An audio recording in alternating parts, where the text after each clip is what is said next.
From a teacher and coach to now commissioner of the CIF Southern Section, he is Rob Wigod, and we talk to him next on episode 39 of the Masters in Coaching podcast. Let's go.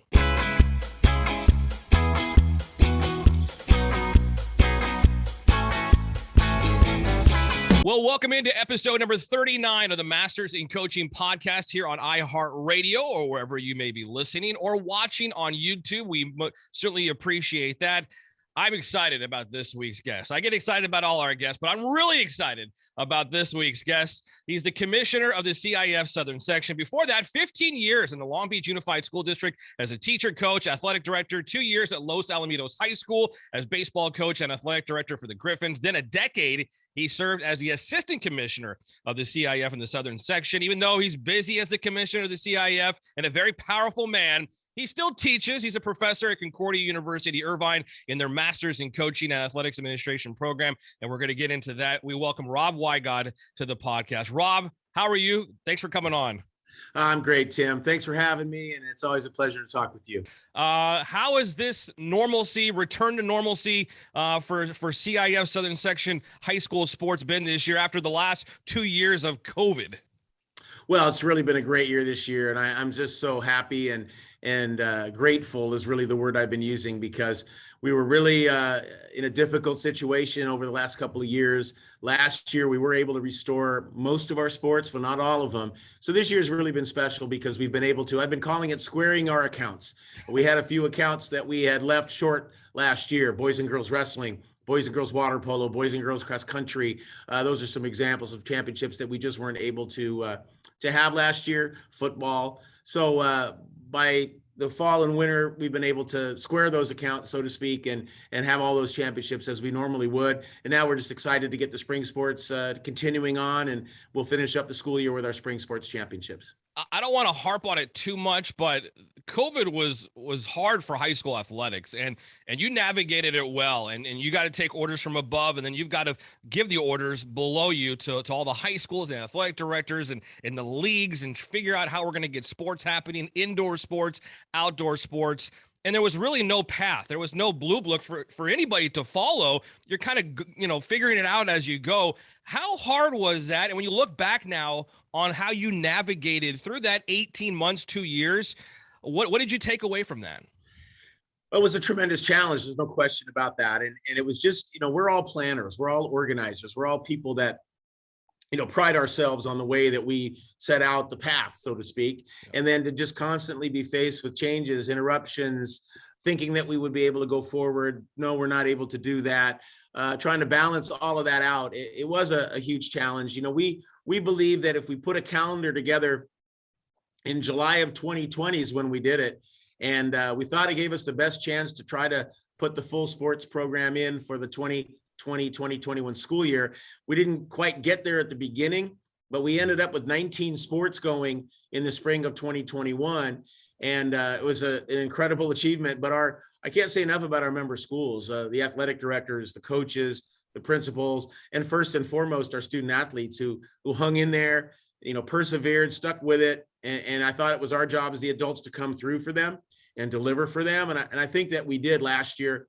And so then building off of that, hopefully this year was going to be a year where we could keep the regular calendar everyone's used to, all the different things that we normally do in a school year. And so far this year, we've been able to do it. So it was a long journey to get back to as close to normal as we can get. But again, I think it only happened because everyone really pulled together, kept student athletes first. What's best for them? How can we come through and deliver for them? And I believe that's what happened.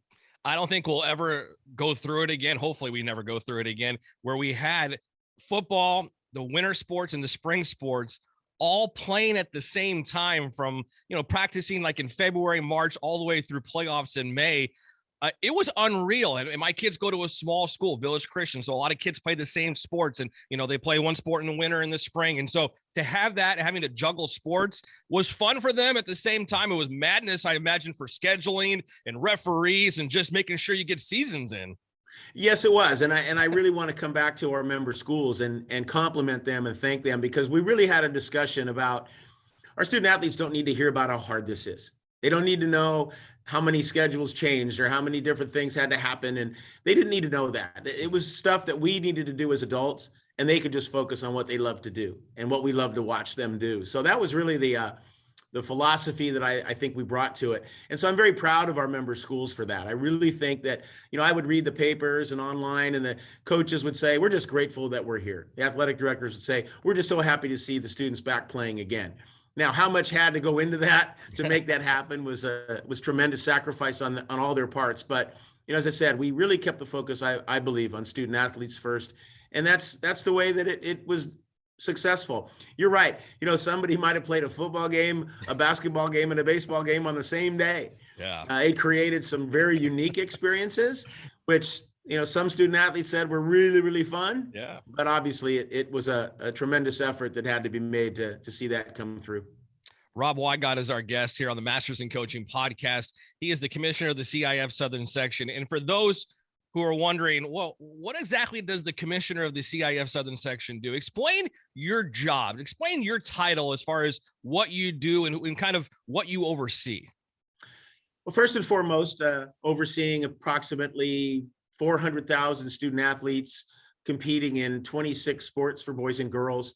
Our primary focus is championships, running our championship playoffs, et cetera, but also eligibility, officials, promoting sportsmanship and character through our Pursuing Victory with Honor program. We basically, Tim, we're an education-based athletics. That's what we are, who we are. We're the only ones that do it. And we really believe in the idea that the athletic arena is the classroom outside the building, and that the students learn these lessons that they use for their life, the rest of their life.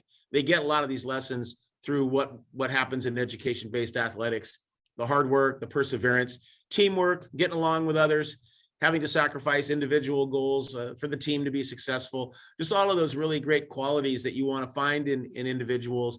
We believe that we have a great platform with our teacher coaches and those that work with student athletes, a wonderful platform to teach them the life lessons that they're going to use when they become after high school, when they become husbands and wives and mothers and fathers, and they go to work for companies or they run the companies. That's what I always tell the students: you go run the companies. But they're going to learn and build on these lessons they get as a member of a high school sports team and learning through education-based athletics. When you got into being an educator, because going way back when you graduated from college, you went right into teaching and coaching, and you were at Long Beach Unified School District for a long time. I mentioned Los Alamitos for a couple of years, and then you took over as the assistant commissioner of the CIF. To where you're at now, did you ever see yourself in this position? Was that a goal all along? Oh, no, not at all. I was a young kid at Long Beach Wilson High School. I loved playing high school sports. I wasn't good enough to play in college, and I knew that. I was a good student, so that was important. So when I left high school, I went to Cal State Long Beach, and I wasn't quite sure what I was going to do. And my former high school football coach called me up and he said, "Hey, would you ever consider coming back and helping out?" So he invited me to come to the first day of spring practice, my second year of college. And I went out there, and at 2:00, the whistle blew, started practice. 4:30, the whistle blew, practice was over. And that time frame just went by like a snap of a finger. Mm-hmm. And I'd had other jobs. I'd worked in a drugstore, a department store. I'd done a bunch of different things where all you do is look at your watch and wait to see when the time is over. And that time on the football field that day went by so quickly. So then I thought to myself, I think this is what I want to do. And I shifted into getting a history degree, a social studies credential. I continued coaching through college. So I ended up with 5 years of coaching experience by the time I finished my credential. Wow. And so then from there, it was time to go to work full time. And I did, as you mentioned, go into the Long Beach Unified School District at Lakewood High School, where I spent 14 years there as a baseball coach, football coach. I was a social studies teacher, U.S. history, U.S. government. I was also the athletic director. And, ever since that second year of college, when I got started as a coach, I've never missed a season throughout all those different steps along the way. So you're a coach and a teacher, athletic director. At what point, or what was the decision-making to take that next step and join the CIF as the assistant commissioner? That's a great question. And I actually was at Lakewood High. I was doing those things I mentioned. And the girls athletic director walked over to me one day and she said, "Hey, look at this." And it was a brochure for assistant commissioner position at the Southern Section office. And I thought, wow, this would be interesting because I loved teaching. I did. And I liked being an athletic director and I loved coaching. But then I thought, I could do high school sports all day, every day. And so I thought, maybe this is something to look into. So I did apply that time and I didn't even get an interview. So I was a little discouraged, but I was told by one of the assistant commissioners at the time, the man I eventually replaced, he said, you're doing good. Just keep doing what you're doing. He goes, it just, this time wasn't necessarily the right time. And so it came up again about 4 years later. And at that point I was at Los Alamitos High School and I thought, okay, I'm going to try it one more time. And I applied and I thought, if I don't get an interview or nothing like that, then I understand this just isn't something that they're looking for. But I did apply.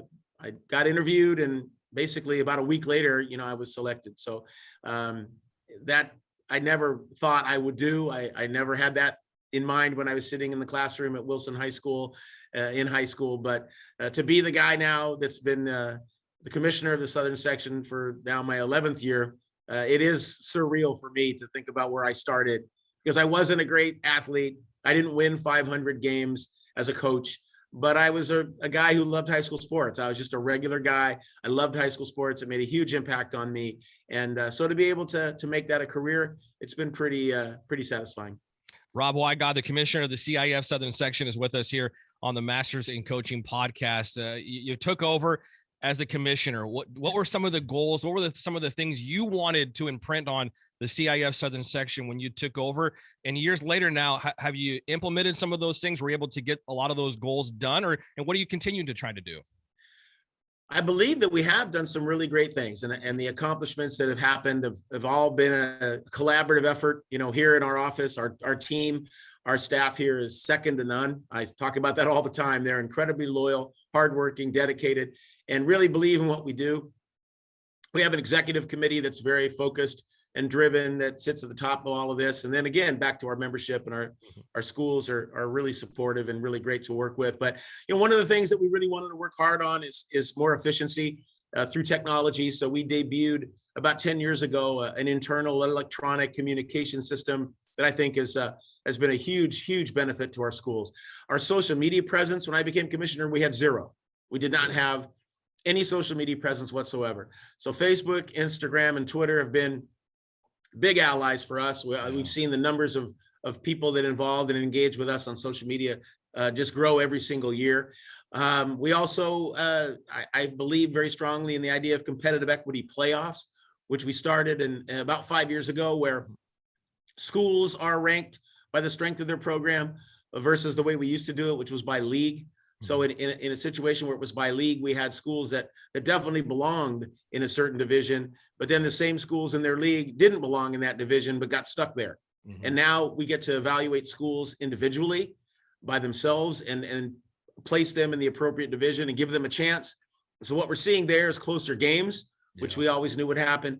And even more exciting than that is the new schools that have never had a chance to compete for championships are making the championship finals. They're winning championships. They're having a great experience that the schools have never had, or if they haven't had, it's been a lot of years before. So those have been some of the things that I know our section is really proud of. I'm very proud of as some examples of the goals we had. But this job is never done. And I truly believe that every day we can improve what we do and do it better. So it's never about there's a day that, it's all finished and we just move on. We'll continue to strive to improve. And that's what really motivates me and inspires me every day, that there's always something to keep focused on going forward. With that being said, you got your degree, you're teaching, you're coaching, but at some point you decided you wanted to go back and get your master's, and you went to Azusa Pacific and got your master's degree. Why? Why did you feel it was necessary for you at that point in your career to get that master's degree? It was a great experience at that time. I really learned a lot, and you learn a lot from your professors. And then the enjoyable part too is that you learn from your fellow students. So it was great to be in a room full of coaches and teachers and people that were all doing similar things that I was, but in different places and had different involvement with some of the things that they did. So I think I learned as much from our professors as I learned from our fellow students. And so it was just part of that growth. I actually had, this is, maybe digressing for just a quick moment, but there was a year that I decided I wasn't going to coach football for a variety of reasons. And then I thought to myself, well, I don't want to make that time from away for that one season something that I don't take advantage of, or I don't try to do something positive. Yeah. So then I thought, well, let's get started on the master's degree, because I wasn't coaching in that fall season, and then just went through the rest of the year and got it done. So as I said, it was a combination of just wanting to do it, but then I had to have the time. And in that particular season of football, I didn't coach. So that gave me a good start. And then I just stuck with it, because I actually coached basketball in the middle of the school year, and I coached baseball too. So I was coaching 2 more seasons, but I put a good foundation in the first part of the school year, and then was able to finish it up. With your busy schedule now, overseeing all the schools in the CIF Southern section, you also have time to teach class at Concordia University, Irvine, and you teach a class that helps athletic directors and future athletic directors grow and develop their skills and what they want to achieve. How did you get involved with Concordia University, Irvine, and how do you like getting back, I guess, in the classroom, whether it's via Zoom or in classroom? How do you like getting back in teaching? Well, I miss teaching. Teaching is just a great career, and it's a lot of fun. So leaving a high school campus, no longer having that opportunity, I did miss it. So when I was offered the opportunity, Tom White at the time was the director of the program, and Tom reached out to me about 15 years ago. Wow. And he asked me if I would be interested. What we actually did is we started a cohort, and we ran it right here out of our Southern section office, because everything was in person back then. Mm-hmm. So we started the very first course in the program called Principles of Coaching and Leadership. Tom asked me to take that course, teach it here in our office on Monday nights. And then from there, each of the courses subsequent to that course, we held here in our office. So that was about 15 years ago. And you're right, I just got back in the classroom and really enjoyed that experience again. So that's how it began for me. And then I branched out and have done some different courses throughout. Mm-hmm. I did a baseball class for them, for coaches. I also did the graduate advising for portfolios. And then Tom came to me. There was a very successful course called the Coaching Academy. Mm-hmm. And it was a week-long intensive course taught by a guy named John Hamrow at San Clemente High School, just a great guy and really a super guy, helped me out a bunch. And so Tom White said to me, we'd like to do the same course for athletic directors. Would you be interested in teaching it? And I said, sure. And I said, what do you have in mind? And then he said, I don't know, you figure it out. And, but what it really became is, and I'm still doing it now, I don't do any more online. When I became commissioner, I just didn't have time, but twice a year, we do the Athletic Director Institute. We try our best to get working athletic directors, people in front of our students face-to-face, and make sure that they get hands-on real tools that they can use in their positions. And so our students are made up of people that may hope to become an athletic director. They may be an athletic director that just got started, or they may be even a veteran AD. But I think we have something in that course that can help all of them. And the most important thing that I want them to do is take away from our time together that they have real usable tools, whether it's how to hire a coach, how to do postseason coaching evaluations, how to do booster club management, fundraising, facilities.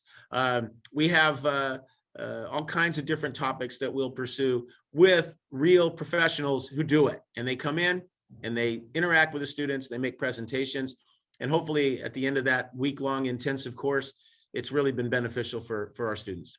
I'd love to find out more about that. I always joke with my wife that I want to be an athletic director. I think I know everything, but I really think it would be fun to oversee it at the high school level, the high school sports, and kind of put your imprint on it, whether it's a public or a private. It wouldn't matter to me. So I think that would be a fantastic course and academy to go through at Concordia University, Irvine. This is kind of a broader question for you, Rob.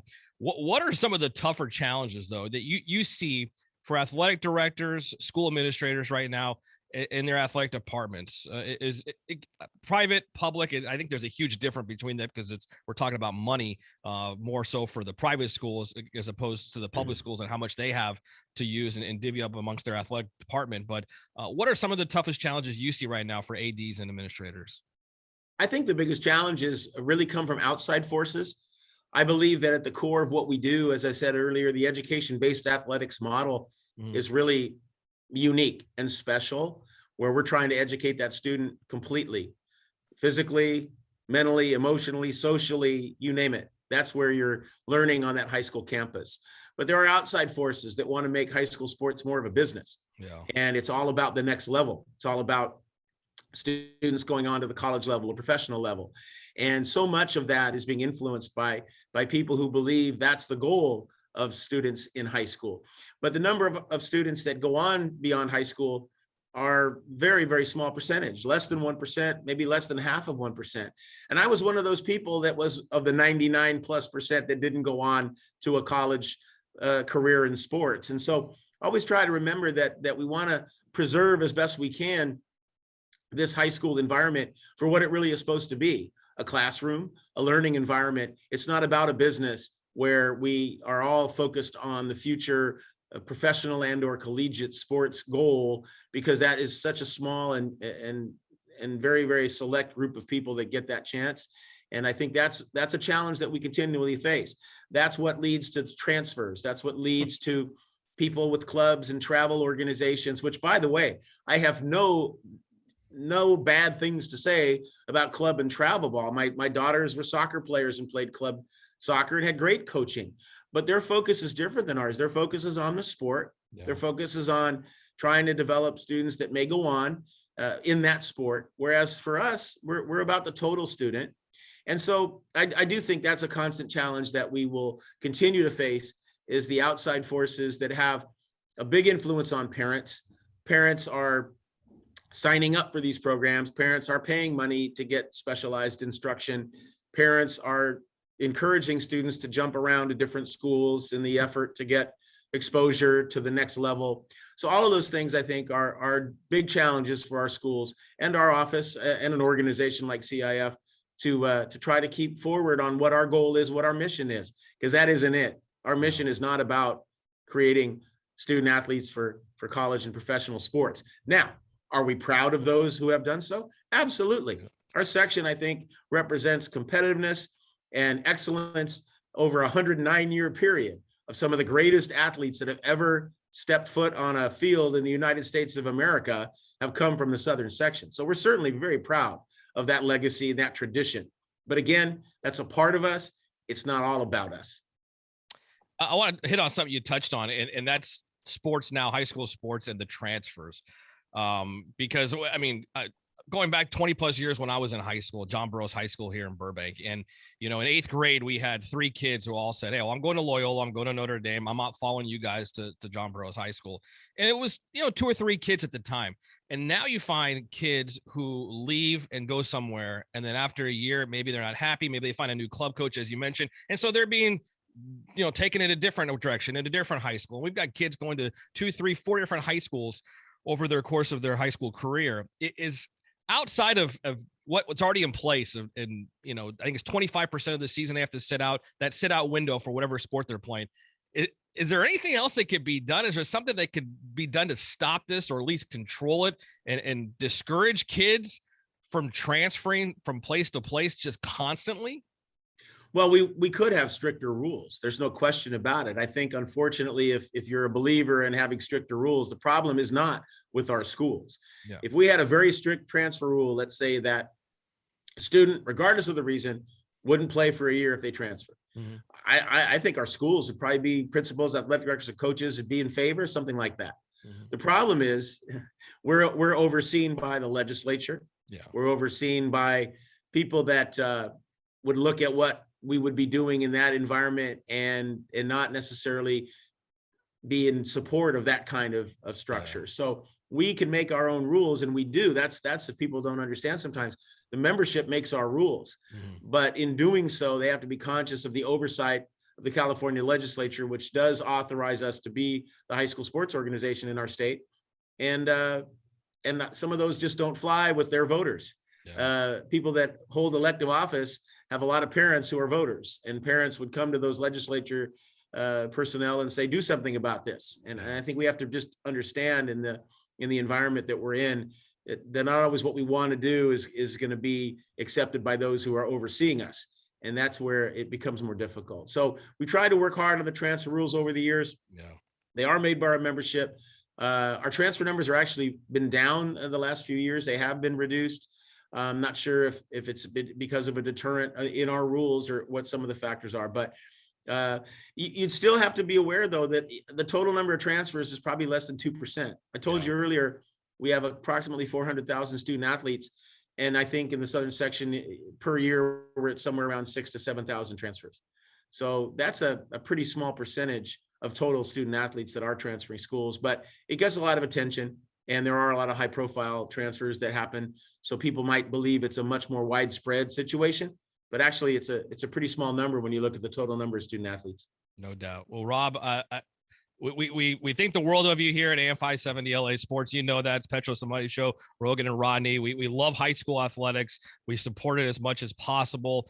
And across the board, not just high school football, not just high school basketball, high school girls lacrosse, we support as well, as fathers of girls who have played and continue to play high school sports. We thank you for what you're doing. It's not an easy job, but you navigated through COVID brilliantly. We thank you for that as parents. We appreciate that for what you did for the kids and what you continue to do post-COVID and navigating high school athletics here in Southern California. So thank you so much for that and so much for taking the time today and talking about your experience with Concordia University, Irvine. Thank you so much. Well, you're welcome, Tim. It's always a pleasure to see you and talk to you, and appreciate you and all the support that we've always gotten from you and your team. And like I said, when you put student athletes first, I think we can all agree that's the place we want to be. And in doing so, we know that we're providing great opportunities for kids and allowing them to do what they love to do, and that we know is going to help them for their future. So it's a great thing to be involved in. And like I said, I certainly appreciate you and those that you work with, and certainly as a parent as well. It's a challenge to be a parent of students these days and all the time, but just like I said, very, very grateful, and just want to keep going forward and making this thing as great as we can make it.